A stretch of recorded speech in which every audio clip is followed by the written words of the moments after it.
to jump in. I see some folks still trickling in, but I want to respect everybody's time here today. The session will be recorded, so if you have a colleague you want to send it to or someone doesn't make it, we'll make sure that everybody does get the recording. A little bit of housekeeping. You are on mute, so we can't hear you. So if there's noise going on in the background, no problem at all. Keep the questions and the conversation going today. I'm not sure if we'll be able to answer questions in real time, but when we're done with the session today, if we have some time at the end, we'll try to answer them. We might try to answer some of them real time in the chat if we have the opportunity to do so. The best sessions are always the most interactive sessions. So please keep the chat going. We enjoy interacting with everybody during these meetings. My name is Randy Jones. I'm the Vice President of Sales, but our presenters today are Claire Mesha, who's our Director of Support Services, and Courtney Bentley, who's our Vice President of Services. And they recently gave a similar presentation at the Moodle Moot in Miami. I'm not sure if I saw anybody say they were at the Moodle Moot there in the questions pane, but they had an excellent presentation there at the Moot, and what they've done for this section or session. They've taken what they presented there at the Moot and expanded on it for the audience here today. So I'd like to give a big thank you to both Courtney and Claire. They're very busy. The support team does a tremendous job here at eThink. So I appreciate both Claire and Courtney taking a little bit of time. Before we jump in, I looked over the list of who attended. And not everybody's already on Moodle here for today's session. So I'm going to give a really brief, quick, what is Moodle? Promise I won't spend long there. A little bit on what eThink, what we provide, what we do, and 4 minutes from now or so, we'll throw it over to Claire to jump us off on our CBE conversation. So for those of you who don't know, Moodle is the most widely used LMS in the world. Far and away, not even close. There's about 120 million registered Moodle users worldwide. That number of total users is probably closer to 200 million total users. Not every site is registered. It's an open source learning management system. And this last point is really the point why eThink exists as a company. Moodle's a solution that's best to be deployed by experts. Moodle's free. If you've attended a webinar that I've been on, you've probably heard me say before, Moodle's free like a puppy. It's a saying that comes up a lot in the Moodle community. The puppy needs a lot of love, a lot of care to behave appropriately. That's what we at eThink do. We take care of the puppy. We take care of Moodle, hosting, services, etc. And it's interesting, as I looked at the attendee list today, not only from all over the world, but really every sector of learning here today. And that's because Moodle is used truly in every sector of learning, from K-12 to higher education. The fastest growing and most fascinating segment of our business right now is professional learning, corporate training. That's a really interesting market, and we're finding that our corporate clients actually now have employees who are using Moodle there for their own training at their corporation, but they started using Moodle in high school. So they use Moodle through high school, through their college days, and now into their professional life. So it's a trend that we're seeing now, is folks who've been using Moodle for 10 plus years in all sorts of different sectors of learning. And background on who we are before I kick it over here to Claire. eThink, we are a certified Moodle partner. What that means is that we have the stamp of approval from the headquarters, the not-for-profit out of Australia. A percentage of all of our revenue goes back to Moodle to help develop the solution in areas such as CBE. And as a company, we've had great success because we could focus 100% on keeping our clients happy. We're a services company. Moodle's not ours, right? Moodle is open source. So we have the unique and rare opportunity to make sure that every day our focus is on keeping clients happy. We essentially become the extension of our client's team responsible for their LMS. We do the hosting, we do the implementation, we have a network of partners in the ed tech, in the learning ecosystem that we work with, that, you know, if a client comes to us and says, hey, can you tell me who's the best company for content? We can point them in the right direction. Which virtual classroom should I use? We can point them in the right direction. A really robust network there. And world-class service. We don't take that lightly, not just because Claire and Courtney are on the line, but their teams are the best at what they do in the LMS industry. They are the best services team in the industry. And we're lucky enough to be able to focus on that every day.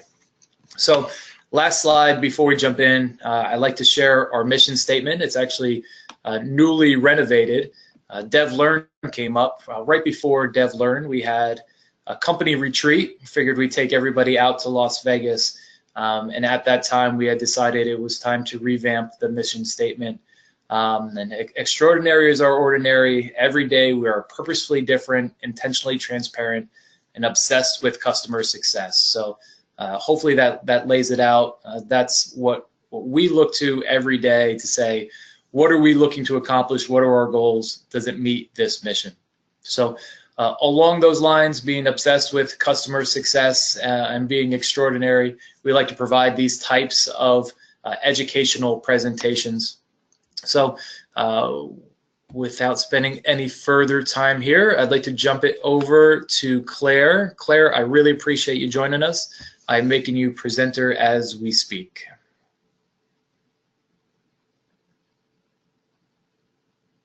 Thank you very much, Randy. Good afternoon, everyone. Let me get my screen share going here.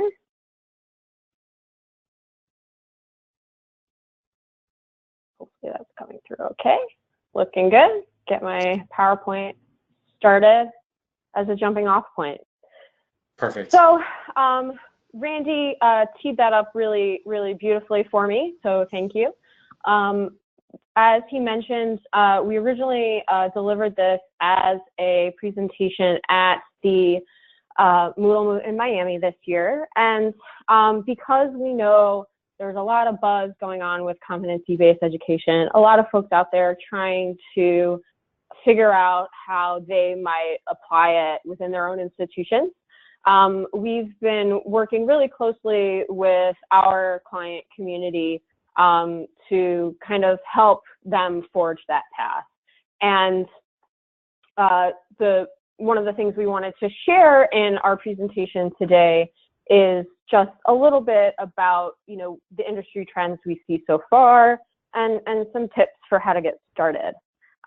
So to talk about the industry trends sort of high level, I think it would come to a surprise to no one that K-12 is really sort of leading the charge on this. They often have some sort of, you know, state standard or, you know, curriculum already, you know, very outlined in quite a large amount of detail that makes it easy to translate something like that into a Moodle competency framework.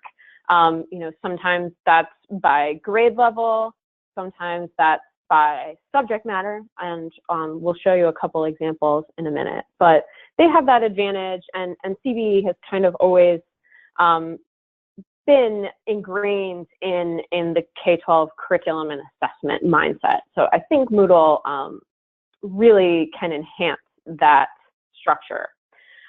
Within the workplace or the professional learning sort of sector that Randy was mentioning is a you know, fastly growing sector when it comes to you know, Moodle and these different businesses looking for an LMS. And someone, I'm going to steal a catchphrase I got recently from somebody just because it stuck with me, is these businesses, these corporations, institutions, they are approaching competency-based education like sort of going at it gangbuster style. They're a little bit more flexible and readily able to implement it. They say, you know, we want to create a framework to help track our new hire onboarding, or our, our compliance, our, workplace harassment or an active shooter training, or, anything like that you want your, employee base to be trained on, and want to be able to, look back to whether or not these individuals are getting, the skills out of these trainings. That is a great example of how Moodle can be used in the workplace. And companies are much more willing to just kind of take the plunge and start playing with it. And then when it comes to higher education, things are, slowly coming around. Colleges and universities are dabbling with different ways that they can apply the competency framework. And unlike, the workplace sector, where they're kind of able to start from scratch and develop, a training plan, or use what they've been doing internally, and K-12 has their curriculum outlined for them. Higher ed is really looking to redesign their existing assessment processes, and how they could be leveraged using their learning management system and the competency framework features. So examples of this that we'll look at are, if you had some sort of portfolio system. A lot of our clients have maybe an external portfolio system and want to keep it all within one system, and CBE can be used in that way. Another way is to use it to assess program learning outcomes. And I do see a comment that yes, I know competencies are not new to higher ed, but as far as translating that into a learning management system, we're seeing different universities approach it in different ways. And obviously the path for implementing that varies from institution to institution. So we're just going to share some examples today based on our experience and the schools we've worked and businesses we've worked with thus far. So the real challenge, a lot of, and I think many of you are here on the webinar today to kind of look for, okay, where do I start? Where is really the best place to begin? We know these features exist, but I really don't have the faintest idea about how I start using them. So the first undertaking is really to get familiar with these new features. A few versions of Moodle ago, they were available as a plugin, and over the last few versions, they've really matured into a more robust framework that you can do a lot of compelling things with, as far as aligning your learning to your competencies, your standards, learning outcomes, whatever nomenclature you use. So understanding that there are several different pieces that all need to fit together in Moodle about this. So the framework themselves, that's your list of competency standards, what have you.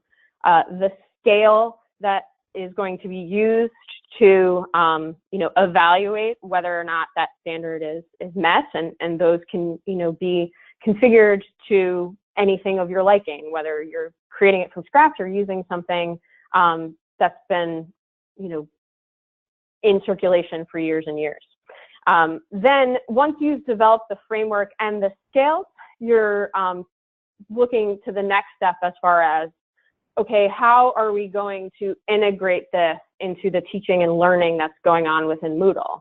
You can link the elements of your framework, your competencies, to the courses, and then, to be really meaningful, link it further down into the actual activities or assessments themselves.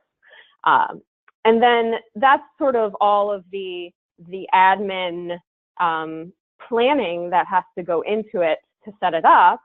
And then there's also consideration needs to be given to the learning plan piece. That is what your teachers and your students, or your managers and your employees, are looking at on a day-to-day basis and interacting with as they progress through their training. So step 2 is, it is very helpful if you can work with an existing set of standards or outcomes that you've already been working with. If you've been doing this assessment, but in some other system or on paper, bring that to the table as you start to approach building out your framework. It's helpful if you have some sort of guiding list rather than just trying to come up with some of these off of the top of your head.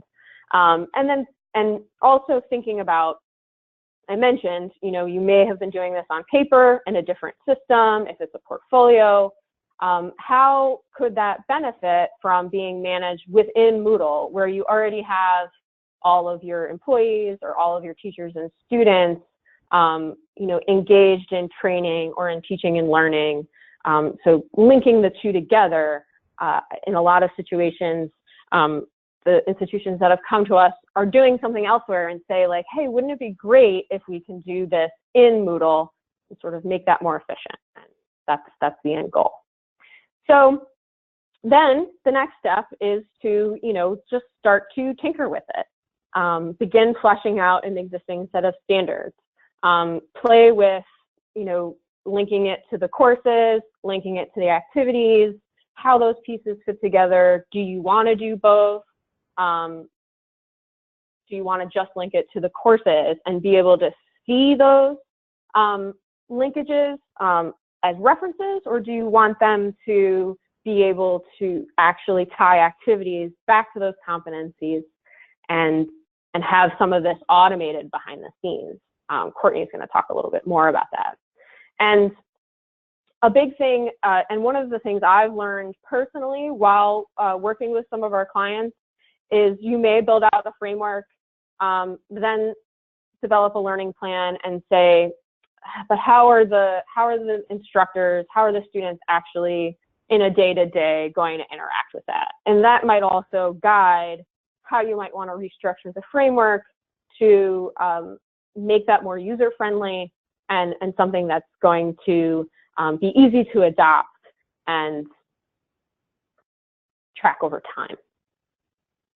Okay, so now to show you some examples, and I have some slide examples, and I'm going to jump out and show you some live examples in a demo site of ours. So for K-12, I mentioned, it's either commonly based on grade level or maybe subject matter. So here's an example of it's 8th grade, and then within the 8th grade framework, you have your language, your math, your science, your social studies, and so on. And these standards can be named as, they can be coded, they can have more descriptive names, it can be as flexible as you want. And I want to just back out here for a second to show you a couple different examples. So here in our demo site, if I drill down into site administration, where the competency frameworks themselves live, we have a sort of variety of examples here. And I had used grade 8 in my slide here, but maybe you want to do something like 6th grade math. So a combination of grade level and subject matter. Maybe you want to break it down that way. It can be very flexible. You may go saying, I want to do it at the 6th grade level, but then further down the line say, actually, I want to break out 6th grade math, 6th grade science, 6th grade social studies, and have their own frameworks for that. There are different reasons you might decide to structure it one way or another. So here you could say just the very top level, here are your standards. And another example, if I go back a level, here we have language arts. So this is maybe more at the high school level. You have your language arts, and then here you can see we have language arts 9, language arts 10, 11. And I mentioned before, working with something existing. So I wanted to just really briefly show you an example. And this is something that we've been doing with a lot of our clients, saying, send us what you've got. What are you looking to maybe translate into Moodle? we'll take a stab at, how it might look and sit down and talk to you and think that through with you. So this is an example of what I was provided from the school. And so they just had all of their standards in a big spreadsheet, and they have it broken down. This is the high school level by subject area. So you can see I've sort of fleshed it out just a little bit to give you an idea of the structure and the different levels. And it's just as easy as, to start off, it's just as easy as copying and pasting. If I wanted to add the second GLE, in this case, stands for grade level expectation. So, using the nomenclature that you're used to and using that to codify as you build out this framework so that it's not totally foreign. The vocab is going to make sense to your managers or teachers down the line. So within the top level of Language Arts 11, I click on Add a Competency. I call it GLE 2 for my 11th grade Language Arts expectations. I can paste in the description of it. And you may decide that GLE 2 is not helpful. Maybe you want to give it a more descriptive name, because later on, you in other areas, when you're linking it to courses and activities, you want to be able to tell more easily what grade level expectation 2 for Language Arts 11 is actually assessing.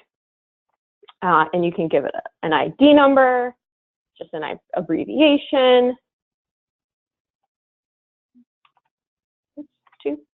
And so, without too much effort, you can start to build out a structure. I like to think of it as, just similar to if I was building an outline in a Word document, what are the different levels of bullets that I would want? And that's sort of how I like to wrap my head around the different levels of your framework. And within your framework, you can give the levels different sort of names. By default, they all come out with competency. And this has different, nomenclature that you can use that may align more closely with, the overall framework you're starting with. Okay, so another example that I wanted to show, I'm going to back out to my framework here. In the higher ed sense, there's a couple different ways that I've seen this applied, or that institutions are looking to apply it.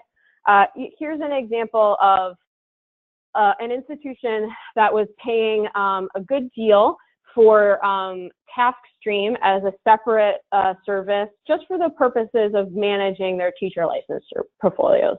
So rather than maintaining an entirely different system, they said, hey, wouldn't it be great if we could save some costs and fold this portfolio somehow into Moodle? And I said, your timing is great, because that is where we're kind of at with competency frameworks right now. So we built out the framework and the different, overall structures of the framework. They have different standards and then different performance criteria. In this case, they are looking at linking the whole framework to sort of a single course that serves as the portfolio place. But you could also consider linking these different competencies directly to other coursework activities that they do within Moodle. So a lot of different approaches. The portfolio is sort of one that I've seen in higher ed. Another example here we have is, this is a Master of Arts in History program, and they have these 9 objectives that they want the graduating students to be able to meet, and they are going to be, the plan is to link these activities down to those sort of capstone assessments that they do at the end of each of the semesters in their program. So it can go down to as fine a level as you want. And I think that's the overall overarching thing that I'd like to get across today is that you can start playing with it without having to use every facet of the competency framework. For some, they just like having these standards in there to link to courses and be able to see those connections. And my last example, so those were two higher ed examples, more of a portfolio-based program assessment type structure. And then in a workplace environment, you may have a new hire training, or you might have, let's say, OSHA, compliance training is important in a lot of situations. And you may have a course and different activities that align with these different objectives that they need to meet to get their OSHA training certification. So there are a lot of different ways that it can be structured depending on the different sector and depending on the end goal.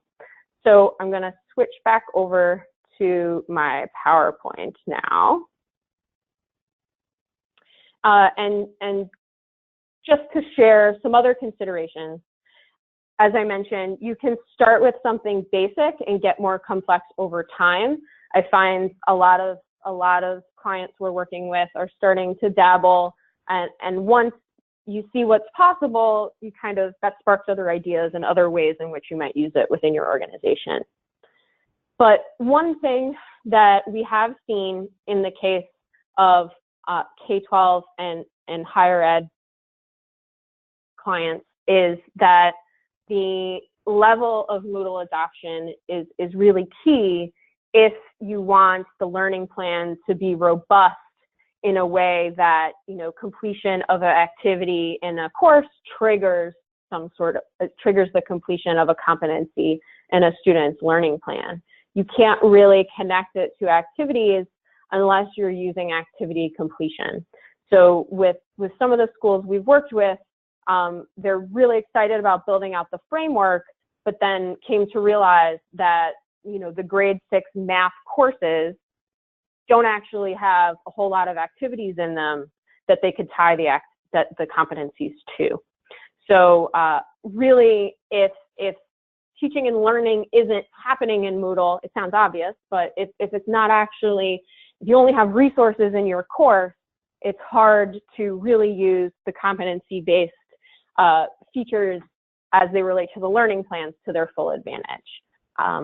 And that, as I mentioned, starting basic, link it to maybe the course, then once it's linked to the course, encourage the instructor to include more activities that maybe students would hand in class, encourage them to have the students hand them in Moodle so that grades and the completion of them can be tracked in Moodle and push back to their learning plan. So with that, I am going to hand it over to Courtney to talk a little bit more about the complexity that can be added to make it more sophisticated if you want to do some more automated type scaffolded competencies. Absolutely. And Claire, I think you were going to hang on to the... Yep. Hold on. We're going to hang on to it? Okay. Yep. I figured it was easier for only one of us to have the slides. So I think Claire really framed a lot of what's going on here. I thought I'd take this opportunity to kind of respond to a couple of the questions that have been coming in around it. So, what we're really focusing on today is the implementation of, tracking and looking at competencies within the learning management system. Obviously, as a Moodle partner, we're taking, Moodle as the example of how to link this stuff together.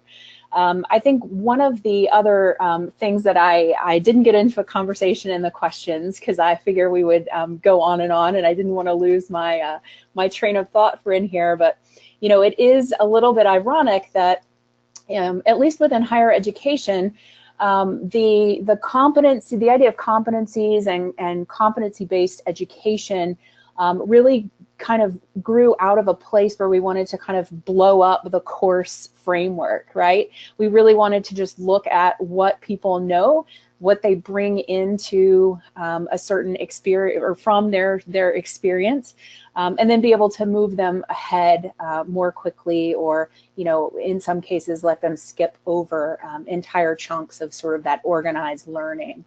And I believe that that is still happening, obviously, and that's still happening within the LMS. So, one of the things we didn't put in slides, now I probably will for the next time we do one of these, but, one of the other pieces to this is not just limited to that ability of mapping the competencies into the courses, but also allowing students to supply evidence of prior learning.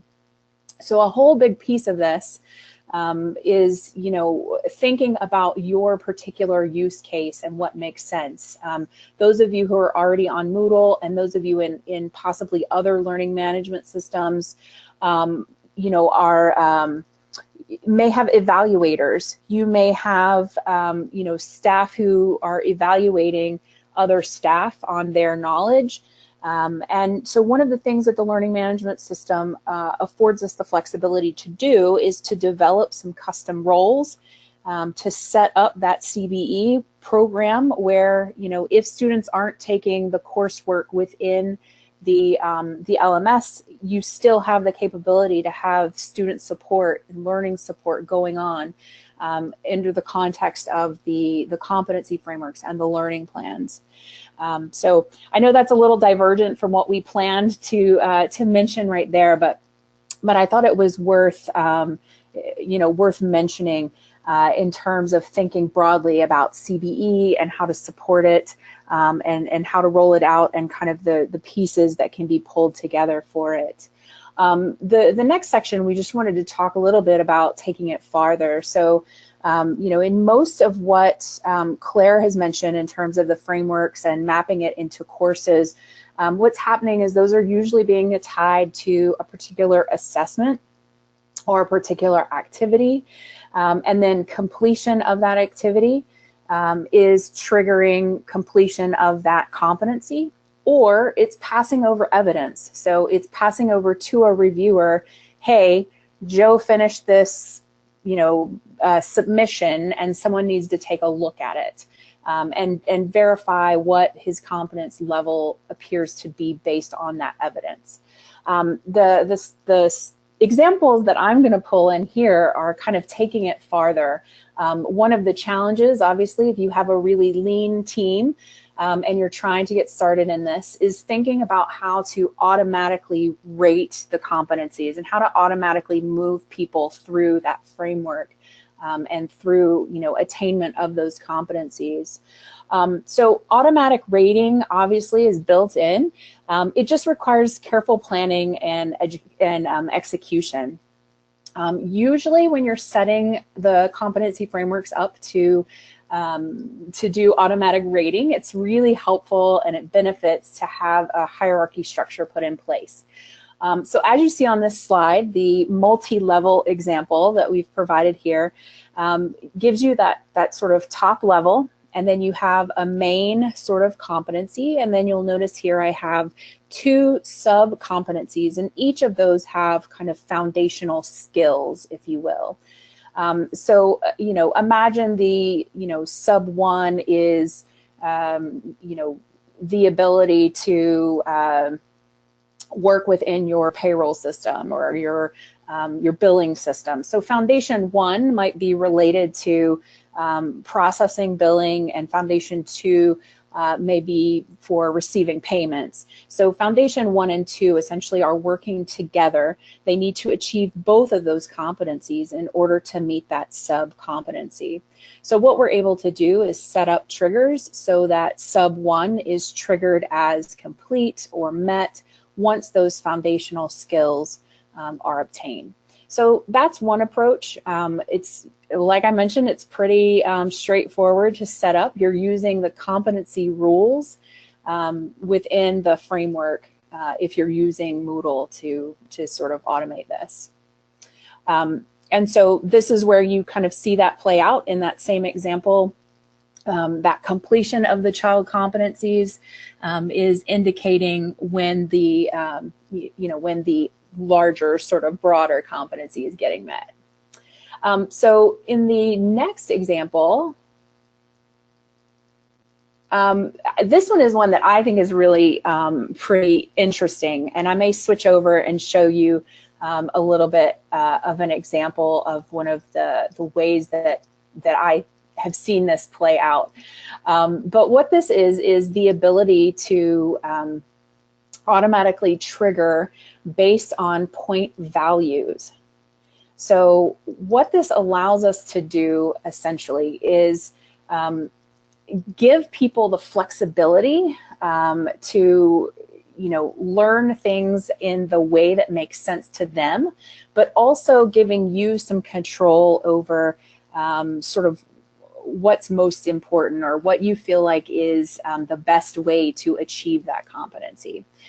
So what you see in this example is that we have set up completion of that sort of top level, that larger competency. We've set it up based on the point values from 5 different options. So there's some low level kind of, I always think of these, and I'll show you that example because it might make better sense if you see it. These lower level options are worth only 1 point. So these are things that are not super interactive in my mind. These are, they basically are going through material. They're not necessarily interacting with it or producing a product maybe. And then those mid-value competencies are worth more points.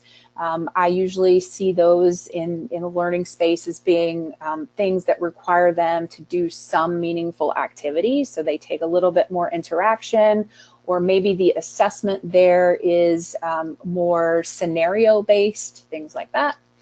And then option 5 is a high value. It's worth 4 points. This may be working directly with a manager to do the particular task and get immediate feedback on it. This may be joining a live session to do some interactive kind of components. But at any rate, what we're able to do is assign point values to the different competencies that would get automatically marked in the system. And then it basically lets them, figure out how they want to gain 4 total points in order to mark this competency as complete. As you can see, if a person wants to do more work on their own, so in this case, they want to do 2 low values and 1 mid value, then they gain their 4 points. If they want to do 2 of the mid values, they gain their 4 points. Or if they want to go with that high value option, they get their 4 points and they move on. Let me, since I've been kind of alluding to it, let me jump over. Is it easy enough to share screen over with me? Yeah, cool. So I just thought you might want to see an example here. So this is tied, this is that framework that I was just looking at, tied into this one course, this one learning path or learning plan course, just so that we can see it kind of distinctly. So in this scenario, we have the 5 different options. You'll notice they are different things that the learner could complete. So option 1, low value, is just sitting in a webinar essentially. Number 2, again, low value, it's self-paced, it's more informative, it's a SCORM package, it's really just kind of knowledge, basic knowledge checks and moving through the content. So both of those would gain them 1 point toward their competency achievement. And then the mid values, this one is a self-paced, scenario-based type of learning activity. This one is attending a live training session, and that's a mid value. And then, like I mentioned, this high value one is more of a manager check. So demonstrating a certain skill, recording information about that session that may have happened, and then that allows the manager to provide feedback and grade it right within the system, and triggers completion of that competency. So maybe that helps to kind of give you some more visual kind of ideas about that and kind of the interesting way that can be pulled out. Let me just jump back to the slide deck, I think. you want to take it back, Claire? Sure. Hang on. Okay.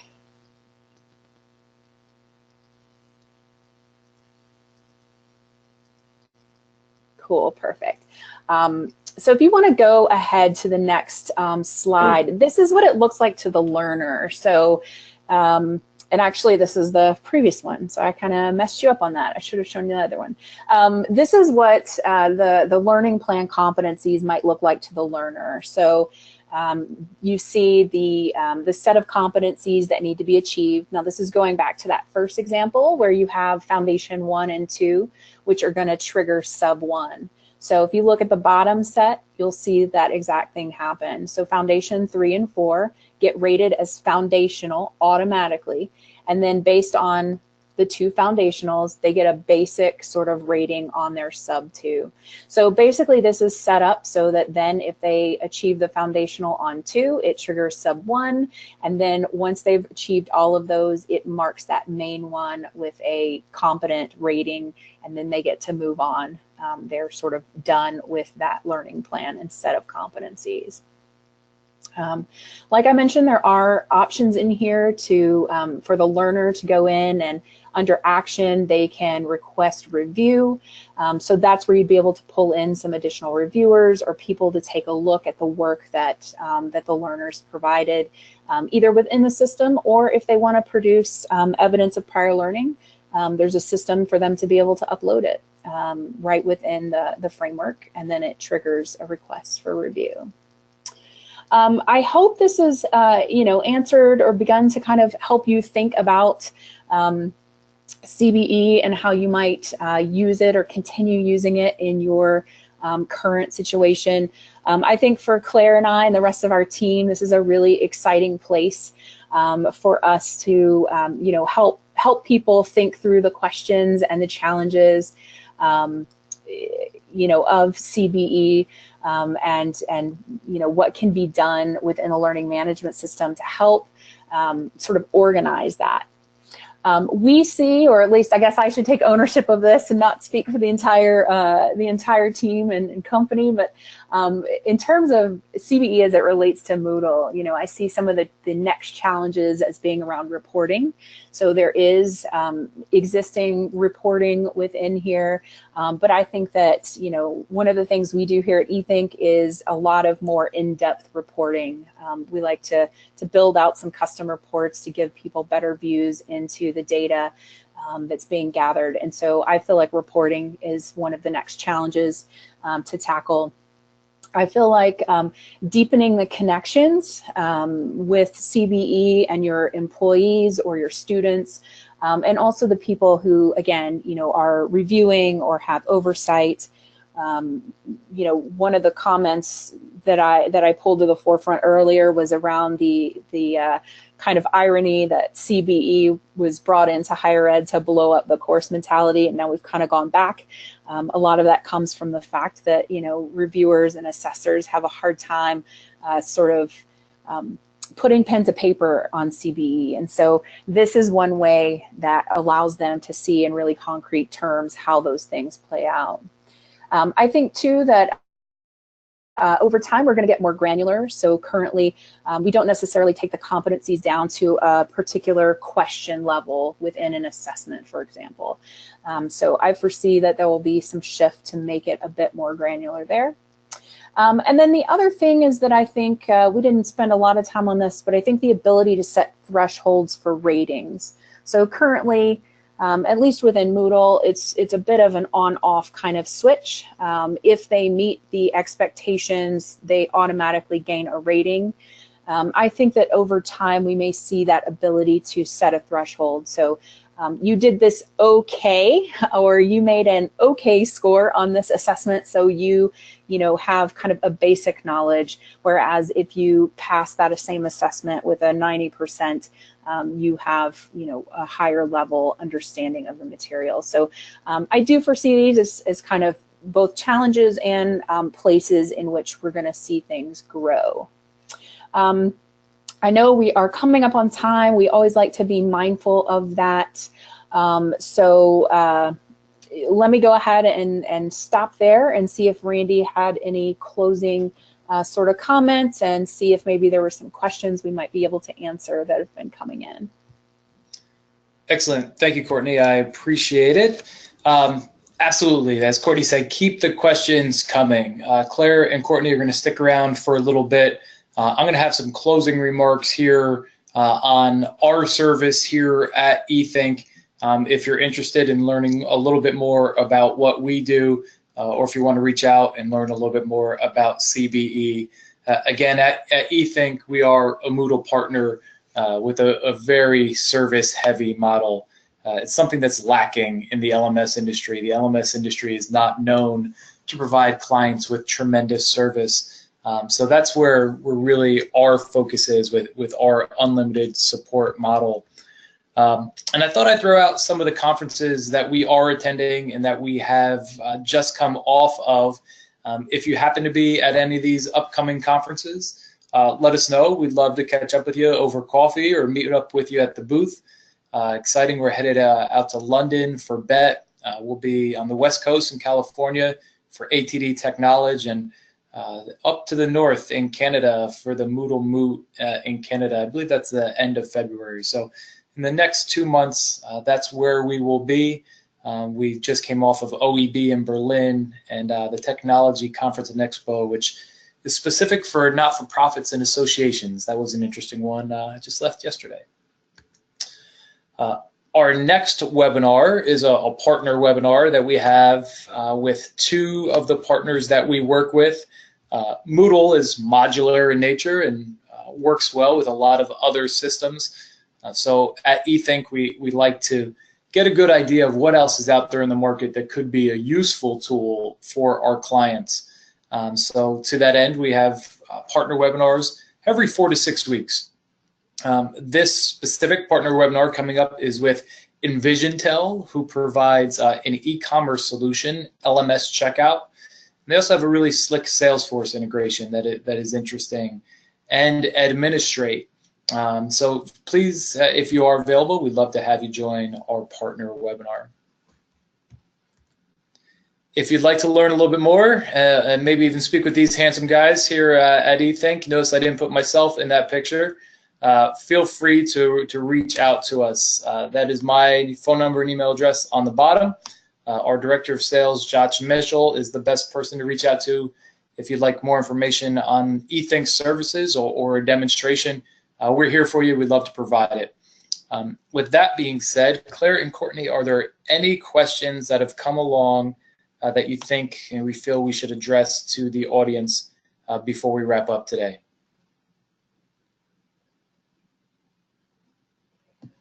I did see one question come in about reporting, and that is, as Courtney's last slide that we were looking at suggested, it is sort of like the next frontier once the competencies are being tracked in Moodle. The question is, how meaningfully can you report on that?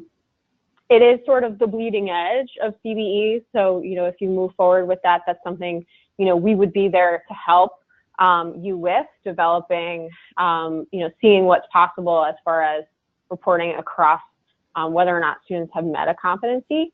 And I can also say that I've met with a couple of clients and the analytics partner IntelliBoard as they offer some competency-related features in their platform as well. So between native Moodle reporting and maybe other analytics tools, the possibilities are endless, but it all sort of depends on how it's being implemented within the LMS.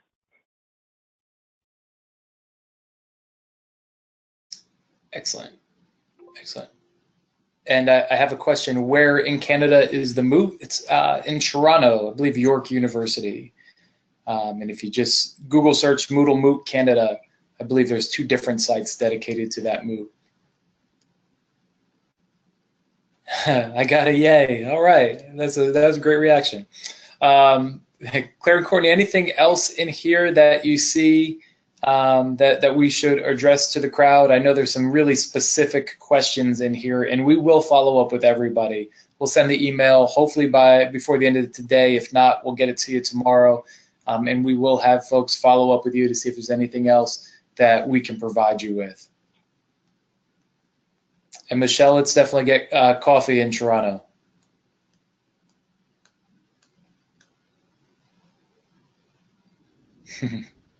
Okay.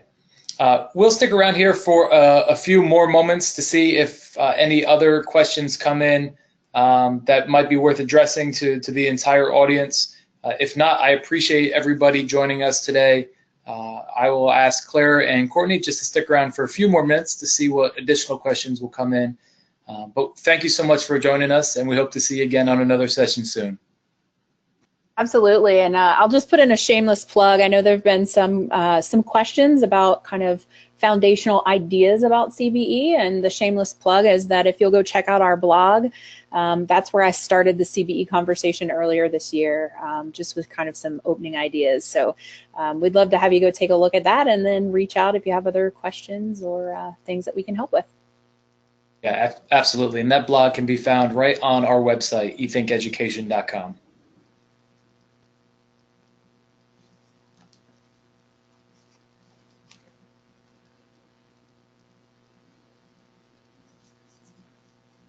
Okay, I can see the questions have come to a halt and the attendees are dropping off. So I'm going to go ahead and shut the session down. Thanks again to everybody. Have a good day.